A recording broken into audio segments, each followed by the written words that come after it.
So many wives are afraid to confront their husband on their entitlement because they're afraid those men are going to leave them.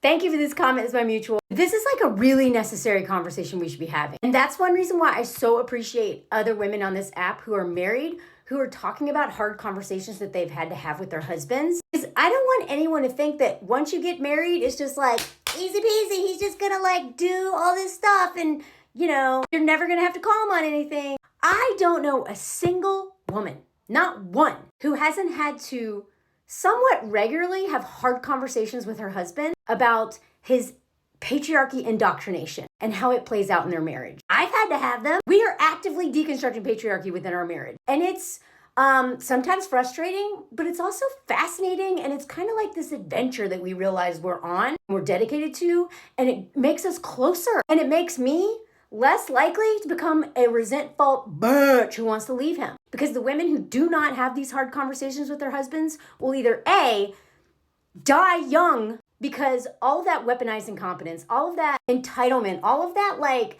king baby energy is going to exhaust her. It's going to affect her moods, her energy. It's going to create so much stress, especially if you have kids. It's going to create so much stress and anxiety. So much of women's anxiety is based on like what their partners aren't doing and what they have to think about and worry about all the time because they're carrying it all. But the anxiety, cortisol levels, not taking care of their own health because they're literally doing everything. And they're more invested in their children's health and even their husband's health than their own because they just don't have time. And they're so exhausted, you either die from autoimmune diseases, cancer, or a whole list of illnesses that are like due to long-term chronic stress. Obviously, stress is not the only thing that causes that, okay? A lot of times genetics, blah, blah, blah. They either get really sick and or die, or they end up divorced anyway. Because either A, they finally say, I'm done and tap out and leave these men, or these men leave them. Because men who, when you let men walk all over you, you make it more likely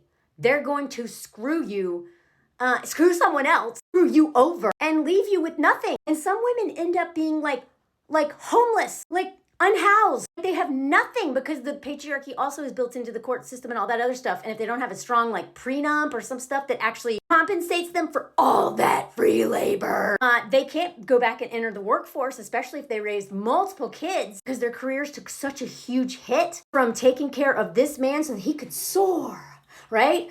And taking care of all those kids pretty much alone. But because of the way we've been conditioned, we want to be a good wife and we want to be a good mother. And, we don't want to be a nag and all that stuff. And because of any of our family dynamics that we watched growing up, because of, internalized misogyny and all this stuff, right? We're so afraid to have these conversations, especially if we have like a big father wound or parent wound and like abandonment issues, which a lot of us do. But I'm here to tell you, if you care about your marriage, if you really like your marriage, other than your husband doing some BS sometimes, because a lot of times men will just do whatever is easiest, just go along with things without ever stopping and questioning why their wife is so anxious. If you really want your marriage to work out, you have to face your fear of him leaving, because he's probably going to leave you anyway. Because a man that exploits a woman that much and walks all over her, I don't think he has like the entitlement of a man who's like, yeah, I can go like cheat, whatever, she won't leave.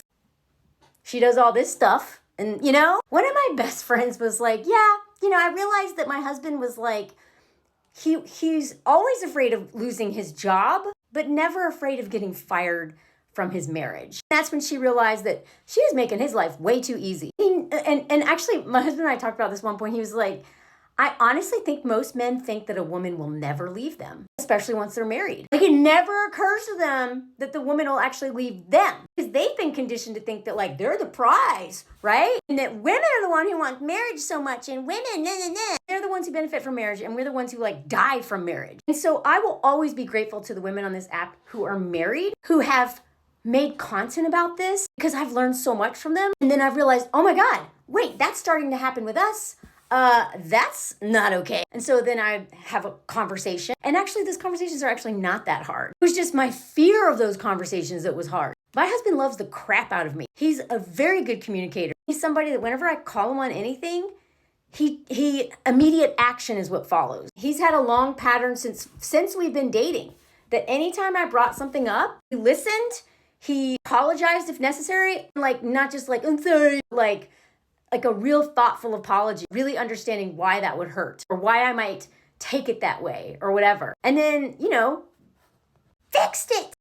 Like we would expect any person to do, any friend is supposed to be our best friend, right? And so what I think the difference is I believe like some husbands have way more patriarchy to unpack than others, right? Some men have been working on like really understanding their entitlement and selfishness under patriarchy, power dynamics, and how it's all systemic too, blah, blah, blah. So a lot of them have been working on that before they even get married. Yay for those guys. They have less work to do, but those guys still have a lot of work to do in the marriage. So I don't believe anybody who ever is like, no.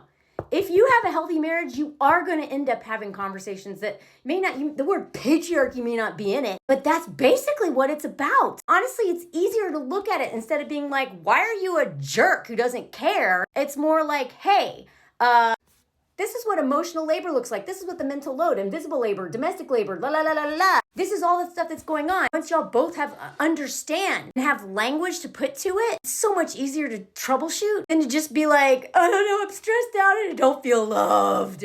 But the difference, I believe, between the marriages that make it through facing all this and the ones that don't is whether or not that man loves the crap out of you. And I think sometimes the women who are afraid to have these conversations, it's because they don't actually know if their husbands really love them or just love what they do for them. Which is why I've said on here a lot, like before you marry a man, like make sure that you know on a regular basis what it is about you that he seems to think is so special and amazing. Not about your services or how they impact him, like you as an individual person that has nothing to do with him. What does he find amazing about that? Good wife, good mother, kind, self-sacrificing. Those are like terrible compliments. Like, hello, we exist before you came into this whole thing. Because my friends who are married to men who love the crap out of them, those men are willing to do the work. Those men are willing to question themselves, have hard conversations, make those hard conversations actually easy for their wives when it comes up. And it actually makes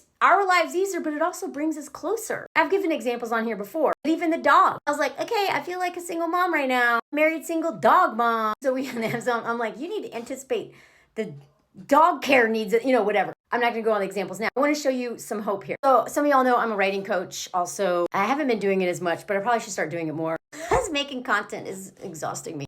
This is my buddy Jules. Well, she's my buddy now. I didn't know her before I started coaching.